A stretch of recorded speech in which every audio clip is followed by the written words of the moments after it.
So what is it's impact on global economy అనేది చూద్దాం. So first of all because Iran is having it's proxies like Hezbollah in Lebanon, Houthis in Yemen. So A lot of proxies ని develop చేయడం వల్ల so general గా ఈ west ఏషియాలో ఎప్పుడైతే hot boil అయిందో red see crisis ఖచ్చితంగా వస్తుంది. And major of the shipments అనేవి దాని నుంచే వెళ్తాయి కాబట్టి ఎప్పుడు ఈ ప్రాక్సీస్ అటాక్స్ ఇష్యూస్ వస్తాయని చెప్పేసి రెడ్ సీ క్రైసిస్ వస్తుంది. So first of all Indian or global trade exports and imports అనేవి ఇంపాక్ట్ అయ్యే ఛాన్స్ ఉంటుంది. అండ్ గూడ్స్ ఇన్ఫ్లేషన్ వచ్చే ఛాన్స్ అనేది ఉంటుంది.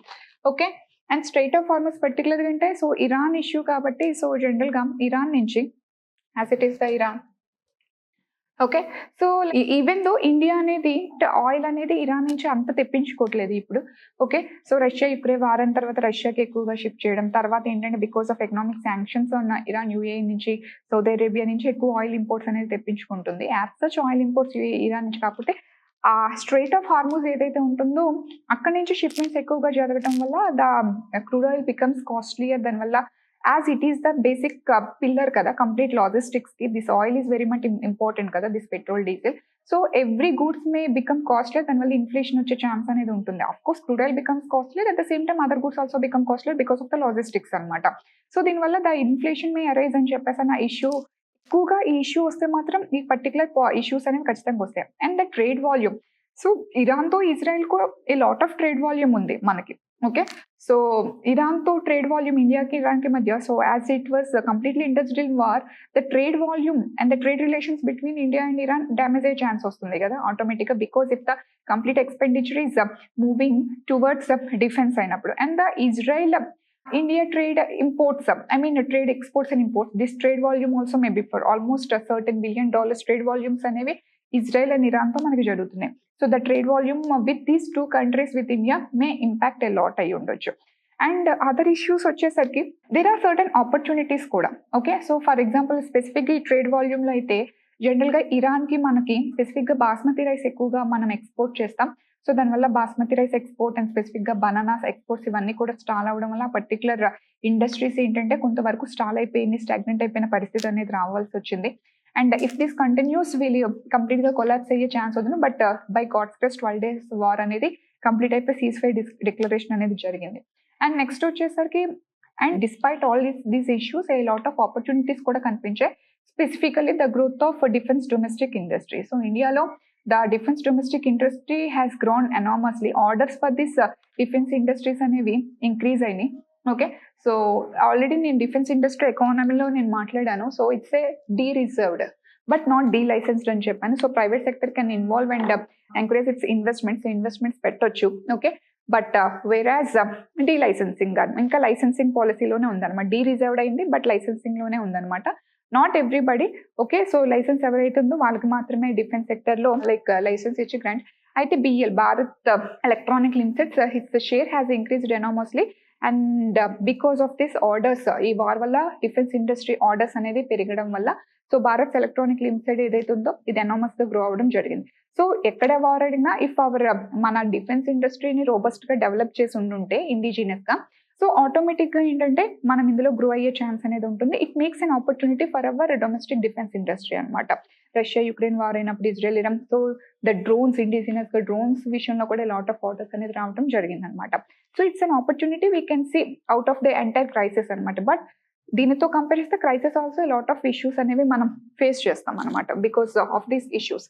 అండ్ మోర్ ఓవర్ ఏంటంటే as this ships insurance cost కూడా పెరుగుతుంది because nobody knows what damage has happens because of the shipments.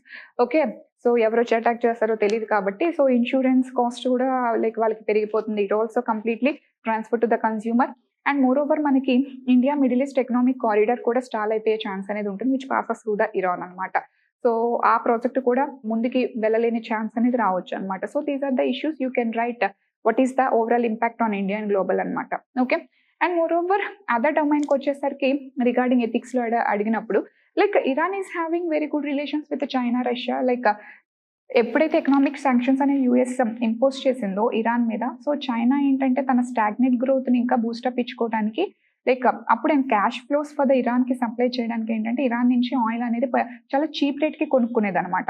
So and more over very రీసెంట్గా జాయింట్ కాంప్రహెన్సివ్ ప్లాన్ కింద కూడా వాళ్ళు సిగ్నేటరీస్ అనేది అవ్వడం జరిగింది అనమాట. But what is the issue ఏంటంటే ఈ వార్ జరిగినప్పుడు వెరీ డిస్టెన్స్గా సీజ్ ఫైర్ అనౌన్స్ చేయండి, శాంతిగా అన్ని పరిష్కరించుకోండి అని చెప్పేసి వదిలేసారు తప్పితే సో ముందుకు రాలేదు. And moreover even Russia కూడా, సో రష్యాతో కూడా జాయింట్ కాంప్రహెన్సివ్ ప్లాన్ అనేది జరిగింది ఇరాన్కి. But still Russia was very much engaged in Russia Ukraine war and already దాని రిసోర్సెస్ అనేవి డ్రైన్ అయిపోయి ఆల్రెడీ అది వార్లో ఎంగేజ్ అయింది కాబట్టి it cannot turn outs. Okay, ఆ రిసోర్సెస్ని ఇటువైపు అది ఆబ్వియస్గా డైవర్ట్ చేయలేదు. Okay, maybe because of that maybe Russia support చేయలేకపోయిందని అనుకోవచ్చు. But whatever it is, even though మన రెస్క్యూకి హౌ ఇజ్రాయెల్కి యూఎస్ సపోర్ట్ వచ్చిందో, ఇరాన్కి China and Russia very good partners అయినప్పటికీ they didn't come in rescue అనమాట. సో వాళ్ళ own interest plays a very important role even though we're having this joint collaborations అన్నది మనకు అర్థమవుతుంది. And moreover the military collaborations with west are more stronger. And maybe మనం BRICS అని SCO అని చెప్పేసి like swift సిస్టమ్కి ఆల్టర్నేట్గా some other payment సిస్టమ్ని డెవలప్ చేయడం, ఏ లాట్ ఆఫ్ మెకానిజమ్స్ మనం మాట్లాడుతున్నాం eastern side. Okay, but maybe ఒక military alliance which is very much stronger among the western countries, ఆ మిలిటరీ అలయన్స్ అనేది ఈ ఈస్ట్ సైడ్ అనేది లేకపోవడం maybe one of the major issue. So అందుకే maybe western ఇన్ఫ్లుయెన్స్ని కౌంటర్ చేయలేకపోతున్నామేమో. ఓకే, ఆ influence west influence still it is persisting. Okay, because they are having those military alliance ఏదైతే ఉందో అది మేబీ లాగింగ్ అని చెప్పేసి అని అన్నట్టుగా అనిపిస్తుంది. Maybe it maybe the some essay topic or ethics topic. So ఈ పర్టికులర్ ఎంటర్ ఇష్యూలో దీన్ని ఫిగర్ అవుట్ చేసే ఇష్యూ అనేది ఉంటుంది అనమాట. సో అందుకని చెప్పేసి ఈ పాయింట్ మనం రైజ్ చేయడం జరిగింది. అయితే వెన్ ఆల్ ది సినారియోస్ చూస్తే ఇండియాస్ న్యూక్లియర్ ప్రోగ్రామ్ విషయంలో కూడా ఏ లాట్ ఆఫ్ చేంజెస్ అనేది తీసుకొచ్చారు అనమాట. So what is this India's nuclear programme changes అనేది కూడా మనం ఇక్కడ ఒకసారి చూద్దాం. When comes to India perspective you have to analyse one more current scenario, that is recently the deliberations had happened that a new bill will be introduced to change India's nuclear laws. So actually we are having two India nuclear laws, okati Atomic Energy Act, inkokati Civil Liability for Nuclear Damage Act అని చెప్పేసి. ఈ Atomic Energy Act అంటే as you already know, so మనకి reserved industries ఉన్నాయి and licensed industries ఉన్నాయి. So యాక్చువల్గా ఇనిషియల్గా atomic energy act పరంగా ఏంటంటే సో దిస్ న్యూక్లియర్ రియాక్టర్స్ కానీ so the equipment of the nuclear ఇవన్నీ కూడా those are in reserve list అనమాట. అంటే ఓన్లీ ఆ గవర్నమెంట్ కంపెనీస్ మాత్రమే ఎస్టాబ్లిష్ చేయాలి, government should have all the authority అనమాట. ప్రైవేట్ ఇన్వెస్ట్మెంట్స్ని ఇందులో ఎంకరేజ్ చేయరు. ఓకే, సో ప్రైవేట్ ఇన్వెస్ట్మెంట్స్ని ఖచ్చితంగా ఎంకరేజ్ చేస్తేనే కదా న్యూక్లియర్ ఎక్విప్మెంట్, న్యూక్లియర్ రియాక్టర్స్లో టెక్నాలజికల్ ఇన్వెన్షన్స్ వస్తాయి అండ్ అది one type of source of energy కింద మనం యూజ్ అవుతుంది. సో ఇది మనం అమెండ్ చేయాల్సిన నీడ్ ఉంది టు ఎంకరేజ్ ప్రైవేట్ ఇన్వెస్ట్మెంట్ అనమాట. So that's why they want to amend this atomic energy act.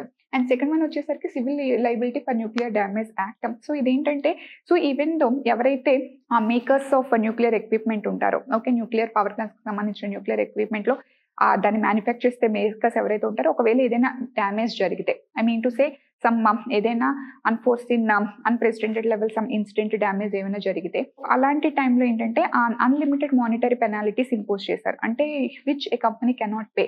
అది చాలా లైక్ వన్ సైడెడ్ లా అనిపించింది అనమాట, which is not ethical law అనిపించింది. So because of that even no private investor want to invest in it అనమాట.